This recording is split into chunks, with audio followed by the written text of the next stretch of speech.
Diba May na ngayon? Oo. Nangingi lang yung mga kabagan. Batiin mo lang sila ng Mother's Day. Oh.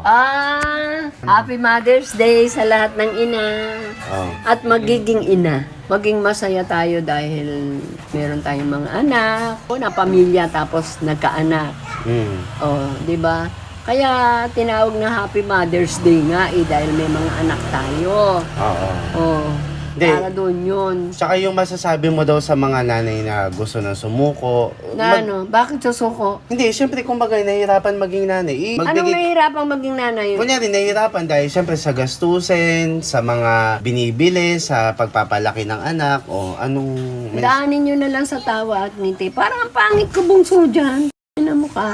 Parang ang pangit ko. Pangit ko na ba talaga? Umano ka na, dito ka magpapos. Parang ang pangit Wala na nga ako salamin Parang iba ang mukha ko. Haggard na. At least, walang anay, walang bukbok.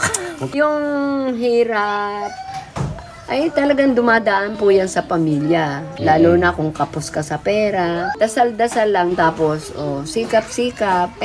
Kung kilala kita, kahit 500, pahiramin kita Ganun ako.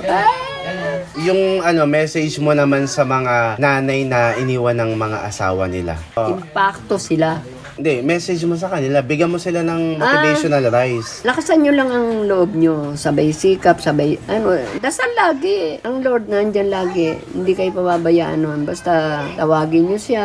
Humiling kayo kung anong gusto nyo sa buhay nyo. Doon naman daw sa mga nang iwan na asawa. Anong nang iwan? Diba, yung mga iniwan, nabigyan mo na ng message. Yung mga nang iwan naman ang... Babae, lalaki, kayo. May araw din kayo dahil lahat ng ginawa nyo masama, babalik sa inyo. Lalo na kung may mga anak kayo, napakasakit nun. Hindi kayo magtatagumpay, hindi kayo aasenso. Kapag may ginawa kayo hindi maganda. Hindi kayo mabubuhay ng masaya. Sa'yo, ano message mo naman sa sarili mo? Ako, masaya ako. May mga anak ako. May manugang ako, mabaganda na, mabait pa. May apo ako. 2 taon lang pero wow, hindi ko kinakain gulay, lahat kinakain ng batang yun. Alokbate, spinach, hindi ko nga alam lutuin yan. Kinakain ng apo ko. Lalo sayote, nakain din ako minsan ng sayote. Yung sayoya, kinakain niya? Hindi ko alam kung ano yung sayoya. Mga lahat ng ina, Happy Mother's Day po. Okay, ngayon naman, ano masasabi mo sa mga anak? Sa mga anak? Oo. Hindi naman Happy Mother's Day. Hindi kung paano, kung anong dapat nilang gawin.